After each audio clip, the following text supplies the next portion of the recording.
sobre a vida dela. Havia sentença sobre a vida dela. E aquela mulher continuou na mesma maneira que estava, só esperando ela falar, irmão. Só esperando ela falar. Jesus fala, mulher. Ô, mulher. Não com ele. Mulher, cadê os teus acusadores?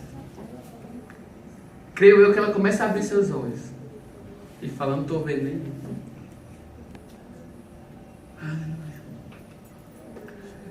Vocês estão vendo que sou da cor negra.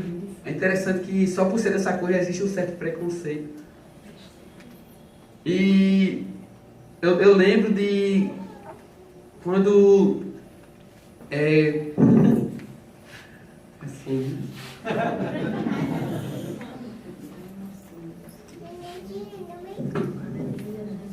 uma água para tapear um pouquinho. Às vezes eu venho para essas ruas aqui a pé. E aqui sabe que é um bairro bem rico. E às vezes eu venho, não tão bem vestido como eu estou agora, e venho andando a pé. E você vai vendo pessoas andando para dentro de casa, pessoas mudando de calçada. É um preconceito. Por quê? Porque aparentemente, ou porque é algo que foi dito de geração a geração, construiu um conceito que não é o correto. Isso se chama preconceito. E você começa a andar pelas ruas e pessoas começam a mudar de calçada. Você começa a andar pelas ruas e pessoas começam a correr para dentro de casa. Isso é preconceito. Mas eu entendo o coração de cada um, porque estão tentando se defender, foram educados assim, foram criados assim. Como faz para mudar isso? Só Jesus. E eu lembro que eu começo a passar pelas mesmas ruas todos os dias. E já então eu começo a me tornar conhecido das pessoas. E mesmo se a pessoa falar, eu dou bom dia. Bom dia. Nem olho para a pessoa, dou bom dia, cabeça baixa e vou embora. Dou bom dia, baixa a cabeça e vou embora. Dou boa tarde, baixa a cabeça e vou embora. Dou boa noite, baixa a cabeça e vou embora. Sem querer, eu começo a me entrosar com essas pessoas. E agora eu começo a passar pelos mesmos lugares. E as pessoas já não trocam de calçada. As pessoas já não correm para indicar. Por quê? Porque eu começo a me tornar conhecido. A partir do momento que você se torna conhecido, os preconceitos começam a ser quebrados, um por um. Um por um. Um por um. Um por um. Por quê? Porque um preconceito é um conceito formado antes de você conhecer a pessoa. Eu começo a ter conceito de alguém a partir do momento que eu ouço a falar daquele alguém. Então se alguém começa a falar para mim, mas rapaz, tu vê já se prega demais. Já eu sei assim, já eu sei aquilo. Rapaz, qual é o conceito que eu vou ter? Não levar para minha casa, para ministrar, para trazer uma palavra. Aí você começa a ter um conceito. Mas rapaz, já é um cara beberrão. Ele é um cara que não tem firmeza nas suas palavras, enganador, mentiroso. Eu vou querer me afastar dele mesmo sem conhecer. Isso se chama preconceito. Então, por muitos anos, tiveram conceito com pessoas dessa maneira. Mas uma palavra inspirada pelo Espírito começou a quebrar esse preconceito na vida daquela mulher. De fato, aquela mulher estava vivendo uma vida totalmente errônea. Ela errou, foi pega em adultério. A Bíblia não fala que ela não adulterou. Ela adulterou sim, ela errou sim, e estava sentenciada a morrer sim. Por conta de um preconceito. Porque pecado diante de Deus não tem pecado alto, pecado menor, pecado maior, pecado mais longo, não. Pecado diante de Deus é pecado. Uma mentira está na mesma condição daquela mulher adulta. Desse jeito.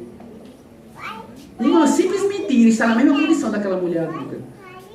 Pecado diante de Deus é pecado. Diga comigo, pecado diante de Deus. Pecado diante de Deus. É pecado. É pecado. Pecado diante de Deus é pecado. Então está na mesma condição daquela mulher adúltera. Só muda as consequências. Porque a consequência da mentira não é a mesma consequência de quem matou alguém. Porque quem mata alguém vai tirar cadeia, assim sucessivamente. Então a consequência pode mudar. Mas diante de Deus, pecado se torna pecado. Então a mesma unção que se levantou para curar e trouxe aquele doente, foi a mesma unção que se levantou para julgar, para mostrar compaixão, para mostrar amor, e trouxe aquela mulher para aquele ambiente.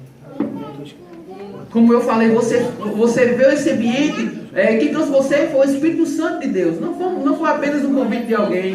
Não foi apenas um falatório. Rapaz, tem um culto lá na segunda-feira que é muito bom. Não foi só isso. Foi o Espírito Santo de Deus que só Ele é que pode convencer eu e você de alguma coisa.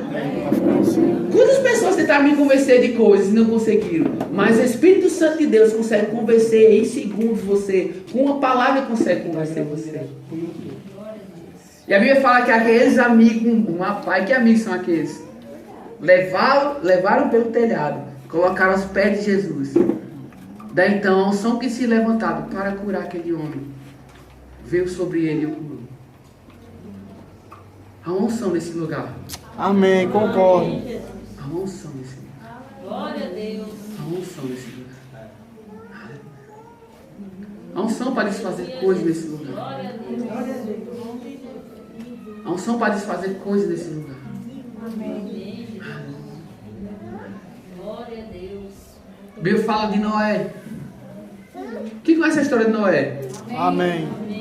Eu conheço de quando meus filhos eram pequenos e tinha o CD dentro do trono na Arca de Noé. Eu chorei demais vendo aquelas ministrações. Porque tinha uma música que cantava: Noé era um homem justo e bom, ele andava com Deus, um homem legal, especial. E ele ficava cantando lá em casa e todo brincando, eu sou um menino também. E tudo brincando, cantando e tal. Só que cantava muito já isso, né? Só que chegou mais um pouquinho na frente desse DVD e chega uma parte que Noé está tentando desistir. Rapaz, que cena forte é aquela? E a cena mostra lá, ele começa a serrar a madeira e o povo começa a zombar. Oh, tá ficando doido. Ele começa a serrar, o povo começa a zombar, tem hora que ele larga tudo ali. Quantas vezes não desistimos de coisas por conta de pessoas? Não deixa, mano, pessoas fazem que você desista de coisas. E ele começa a serrar, as pessoas começam a zombar, e ele vê a zombaria das pessoas, vai sendo mais devagar, até chegar um ponto de não ter mais motivação e soltar. Aí os bonequinhos vão lá e começam a tentar serrar, mas não tem força para serrar. Aí chega os filhos pequenininhos tentando serrar, mas não tem força para serrar. Aí começa a puxar da barra da saia, né? Começa a puxar. E ele começa a ver que aqueles figurantes lá querem dar continuidade ao serviço dele. Ele começa a perceber que é ele que tem que fazer e começa a fazer novamente. Rapaz, a Bíblia fala que Noé foi um homem justo e bom mesmo. Ele foi reto e perante toda a sua geração ele foi perfeito.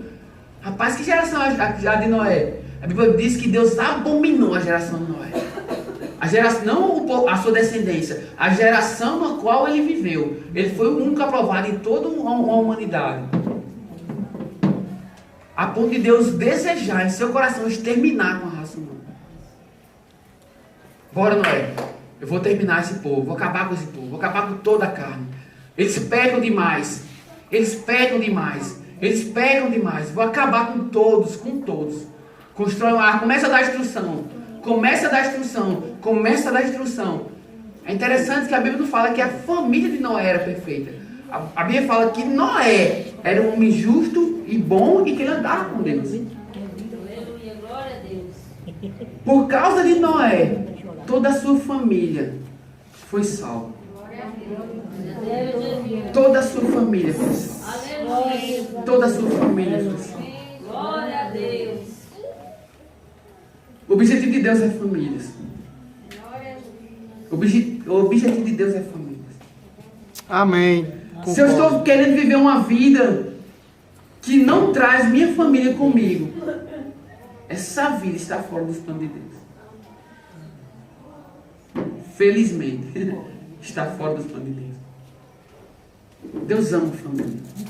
Deus ama a família. Diga comigo, Deus ama a família. Deus ama a família. Por isso Satanás tem ódio de família. Por isso ele tenta deturpar. Ele tenta mostrar uma família totalmente diferente daquela que Deus implantou.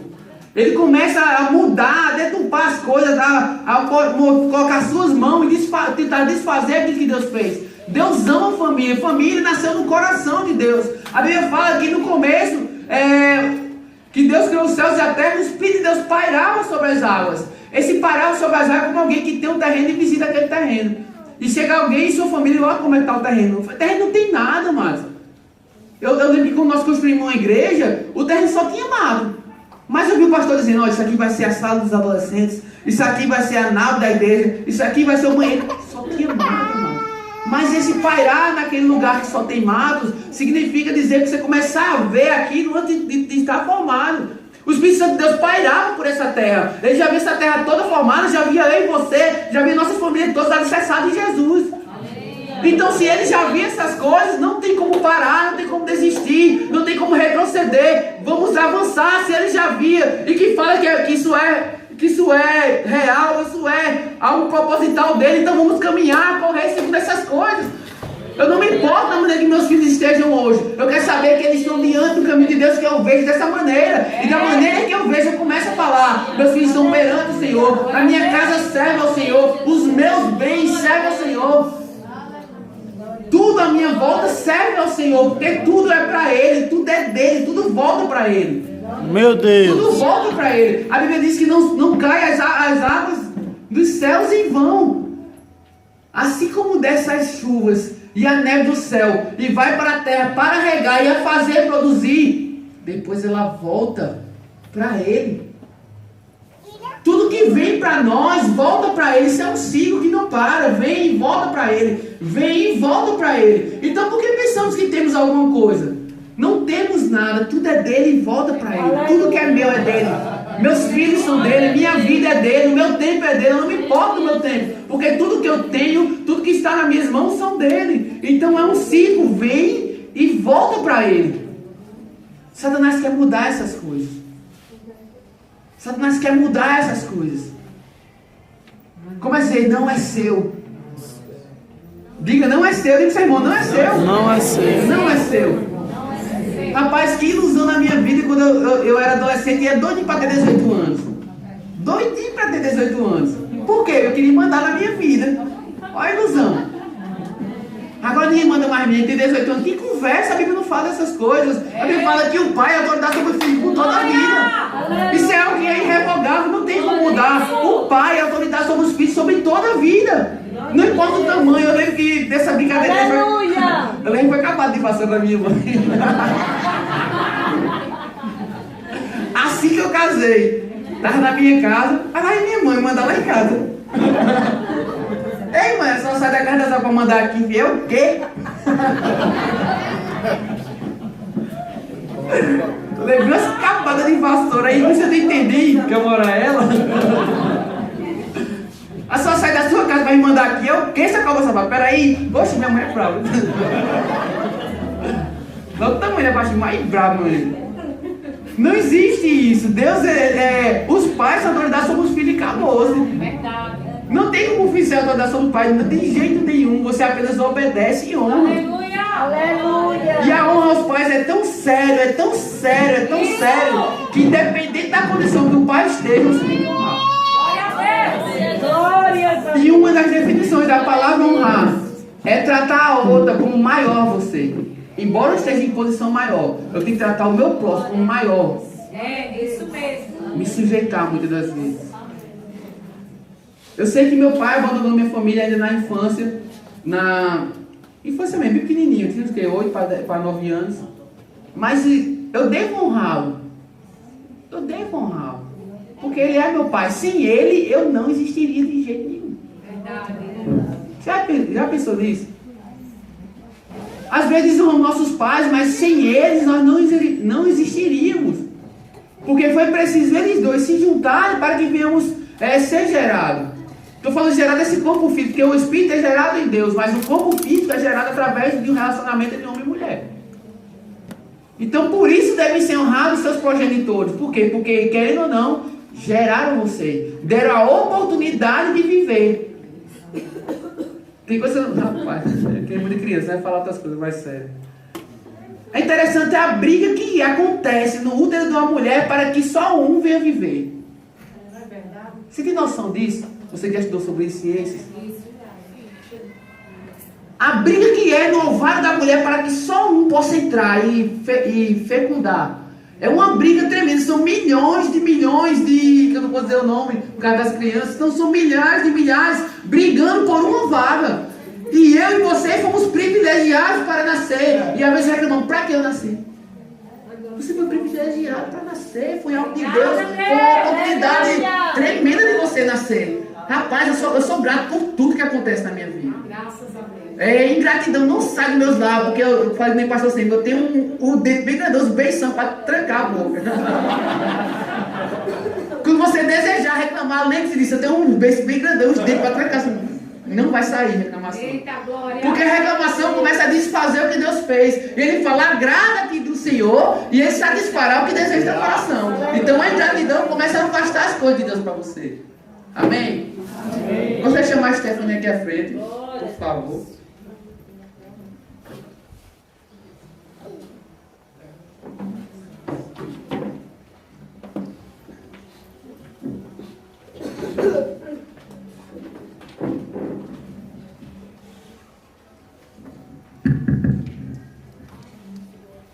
Essa caixa. Eu conheci essa moça, essa jovem, há alguns meses atrás. Teve um trabalho na igreja que se chama Grupo Familiar. Como funciona esse trabalho? Ensino nas casas. Ensino nas casas. E Valmir me chamou para dar uma palavra com os jovens sobre evangelismo. E eu fui para a casa de Valmir, eu vim para dar a palavra, eu tinha até preparado a palavra e tal. Rapaz, quando eu cheguei lá de ministrar, o ambiente estava um som tão grande que eu não aguentei, comecei a chorar. E chorava, e fui para a passagem de Cornélio. Onde Cornélio clamava a presença de Deus. Clamava. Mesmo sem nascer de novo, mesmo sem ser crente, mesmo sem ouvir falar de Jesus. Ele clamava por Deus. E aí me fala que Deus ouviu o coração.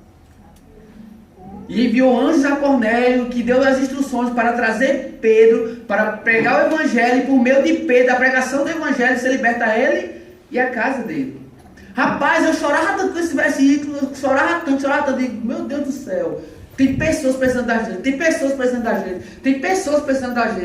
E eu não estava com tempo de trabalhar no grupo familiar nesse outro semestre, porque eu estava cheio de tarefa na igreja. Eu faço parte de vários departamentos. Então eu estava muito atarefado, e não tem como participar. E eu já tinha dito que não ia participar do grupo familiar.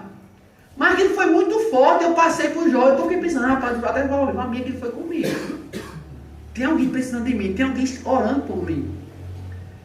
E cheguei a Lenilson, que é o nosso líder lá da igreja, e falei, Lenilson, eu quero participar. Eu falei, agora eu não tenho tempo de fazer reuniões, teve muitas, eu não fui nenhuma reunião. Eu não tenho tempo de fazer o treinamento, eu já tenho treinamento, mas não tenho tempo de fazer, não é porque eu quero fazer, eu não tenho tempo. Eu só quero participar. Eu falei, tá certo. Eu digo, eu quero ser só ministro, porque eu tenho pouco tempo. Ele tá certo. Aí pronto, levantou e ficou sobrando 2 casas. Falei, rapaz, eu tô com 2 casas, tá precisando de pessoas para liderarem. Eu falei, tá, eu vou liderar. Eu me sentei. Aí foi me deu uma casa, sem número de telefone. Lá no bairro do Glória, na bairro do Glória, e azul, tudo parecido. Meu Deus, como é que eu vou achar essa casa? O filho disse, me diga quem foi que lhe deu o número dessa casa. Deixa eu ver. Foi aquele irmão ali, sabendo não, aquele irmão ali. Correu atrás dele, vem cá. Me diga onde é essa casa. Não, vou não ligar não, você vai me levar lá. Eu falei, tá certo. Aí me levou até lá e agora ela vai contar. Bom, foi assim, no início da história, foi assim, era fevereiro, eu estava na casa do meu irmão, estava só minha mãe e meu padrasto em casa, e aí a gente estava assim, se divertindo numa forma familiar. Aí passou o tempo, deu 9, deu 10, deu 11 horas da noite, o celular toca, aí era meu padrasto. No momento a gente não atendeu, porque a gente não tinha visto a ligação. Quando a gente retornou, meu padrasto muito nervoso, ele disse, a mãe de vocês está muito mal. Ela começou com hemorragia, e aí as lágrimas não conteram, porque ali eu disse, meu Deus, por que as coisas têm que acontecer? Nessa hora eu questionei. Por que as coisas têm que acontecer logo a gente distante de casa? E aí foi que a gente muito nervoso, 11 horas, a gente estava no Pôr da Congosta, estava ela e meu padrasto em casa. E o nervosismo conteu, porque a gente não sabia o que fazer naquele momento. Foi aí que foram levados para o hospital. Chegou no hospital, deu entrada no hospital, ficou lá a noite todinha. Quando deu 3 horas da madrugada, a mãe disse, eu tô bem. Do nada, a mãe disse, eu tô bem. Eu disse, mãe, a senhora tá bem mesmo? Tá. Toda a família no hospital. A gente, pronto, tá bem, então vamos pedir alta, vamos pra casa. Quando chegou em casa, brandou no meu coração, dorme na casa da sua mãe, porque vai acontecer alguma coisa. E foi assim eu fiz. Peguei minha filha, dormi na casa dela, e aí quando deu 4 horas da manhã, meu padrasto desesperado, quando eu me levantei, era um mar de sangue assim. Eu disse, meu Deus. Aí foi aí que eu fiquei mais nervosa ainda, saí desesperada, 4 horas da manhã no meio da rua, procurando carro para levar ela para o hospital. E aí deu entrada no hospital novamente. E aí foi que eu sei que o agir de Deus é muito lindo em nossas vidas. Sei que deu entrada no hospital e aí deram como se fosse um caso que não tivesse mais cura, que não tivesse, como se não tivesse um Deus vivo que colocasse a mão sobre a minha mãe, assim como colocava a mão sobre todos nós. E aí foi que a gente deu entrada na UPA com 2 dias, deu entrada no HU. A mãe passou 15 dias internada. E aí foi uma luta porque a gente não... Em casa, mãe é tudo. E aí a gente passou esses 15 dias. Eu sofri com minha filha, porque minha filha é muito apegada a ela.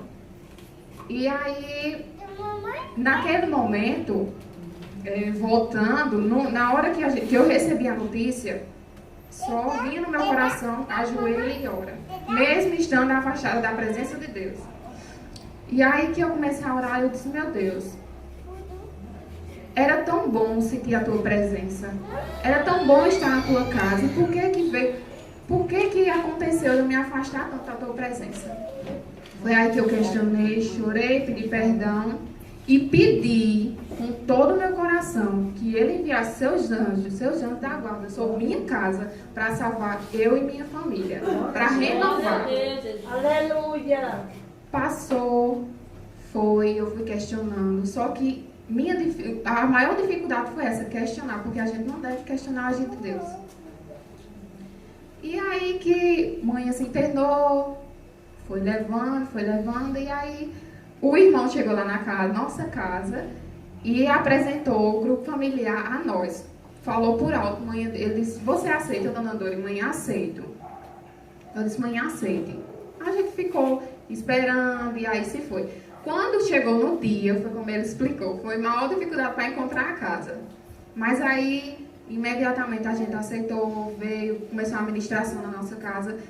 E aí, quando foi, eu sei, irmão, que no segundo culto, eu e meus irmãos se renovou para Jesus. Amém. E aí eu disse, meu Deus, eu quero mais, porque eu quero salvar minha casa também. Eu quero salvar minha mãe, eu quero salvar meu padrasto. E aí eu disse, mãe, a senhora está preparada? Amanhã ainda não, porque assim, ela é evangélica, né, assim e tal, certo. Mas Deus age da forma como Ele quer, não é da forma que eu quero. Passou o tempo. E aí Deus agindo em nossas vidas. Mãe fez quimioterapia, mãe fez radioterapia, está viva, para honra e glória de Deus, curada. Como todos disseram assim, muitos chegaram para dizer, Dora não vai, assim, assado. Dora não vai chegar até tal dia. Dora não vai. Os médicos totalmente desenganaram, tá? Ela aí de prova. Mas Deus é muito fiel. E ali eu chorei. 15 dias ela internada, eu chorei. Eu pedi a Deus, orei muito pela vida dela, pela vida da minha família. Mas aí Deus curou. Essa semana a mãe terminou o tratamento e a gente tem visto o agir de Deus em nossa casa. Porque Deus é muito fiel.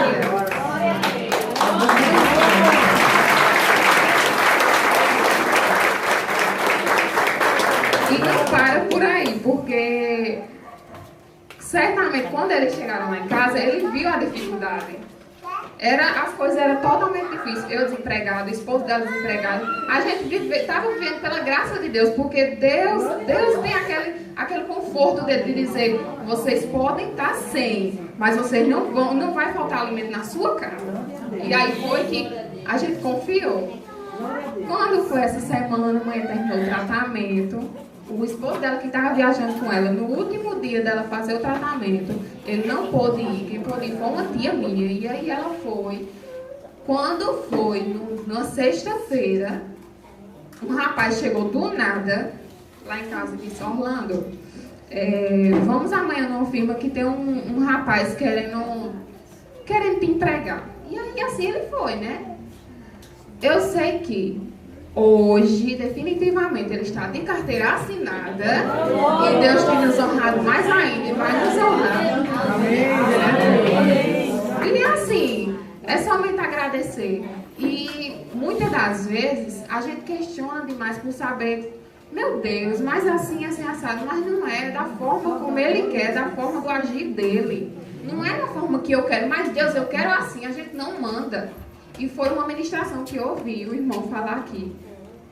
Peça de todo o seu coração, me ensina a te amar todos os dias. Eu brando isso no meu coração, me ensina a te amar, meu Deus.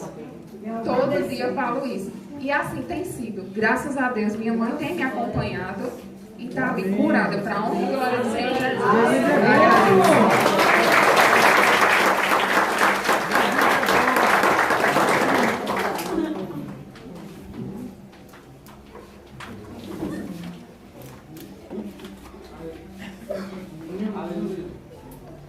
Oi, agora vou contar a minha versão.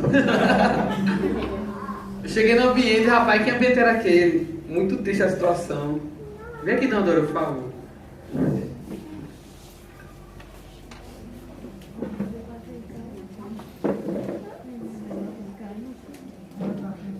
Você acredita em coisa impossível? Essa mulher nem andava.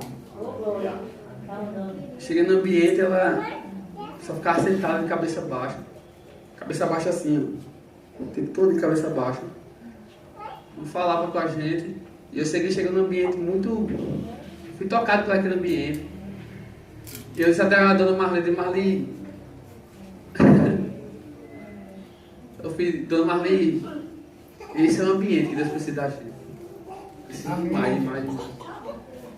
E a partir desse ambiente que eu peguei, eu doei todo o meu tempo, toda a força que eu tinha, que eu podia fazer, tudo aquilo que foi eu. Mas todo que eu me doei demais. Eu estava de manhã nas orações, logo cedinho na igreja. Os cultos de oração eu me perdi, eu estava em casa meditando, mastigando essa palavra. E orando, intercedendo. Uma vez, Orlando, o esposo dela, falou assim: vocês são que nem os mormons, é? Se deixar, sai da casa da pessoa.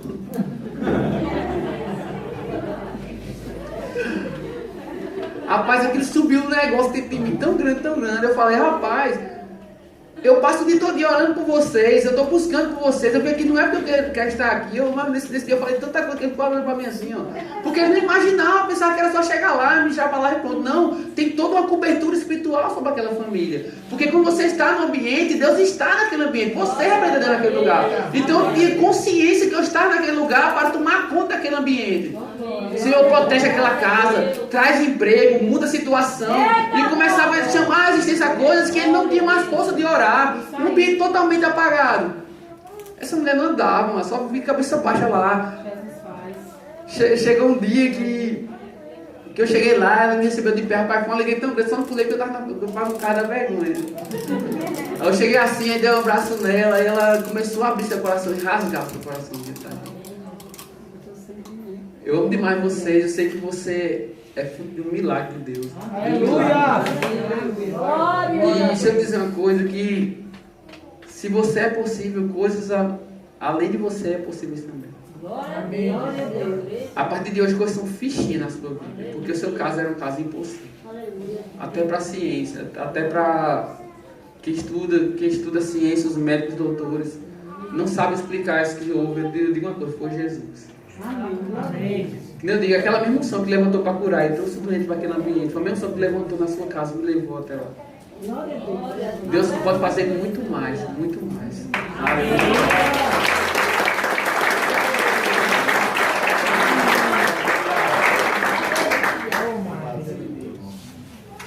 Glória.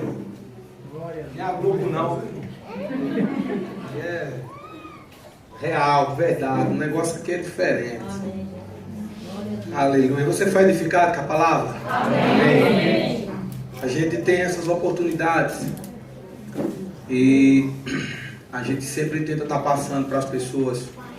Porque, querido, às vezes eu fico às vezes conversando com o Chocó em casa e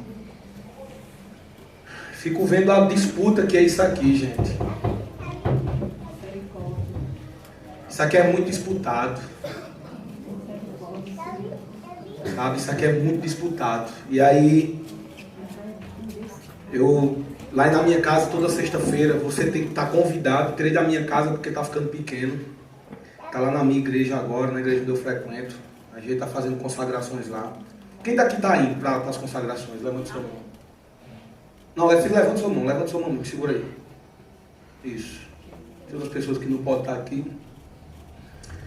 E eu sempre tenho ensinado a questão do propósito, né? A questão do entender o que Deus quer na nossa vida.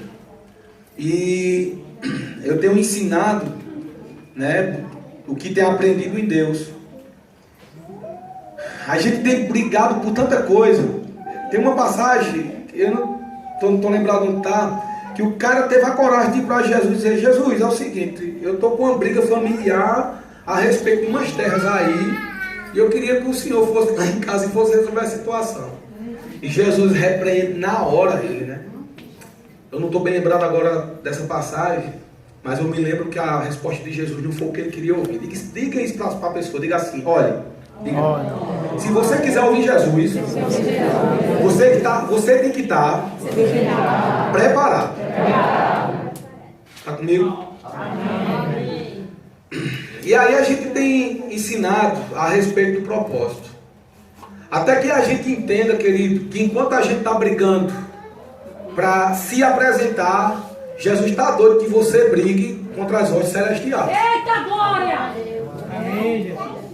Ele está doido que você entenda que a posição que você tem que estar em Deus nunca é o púlpito, mas a posição de autoridade. Repreendendo o diabo, repreendendo suas ações.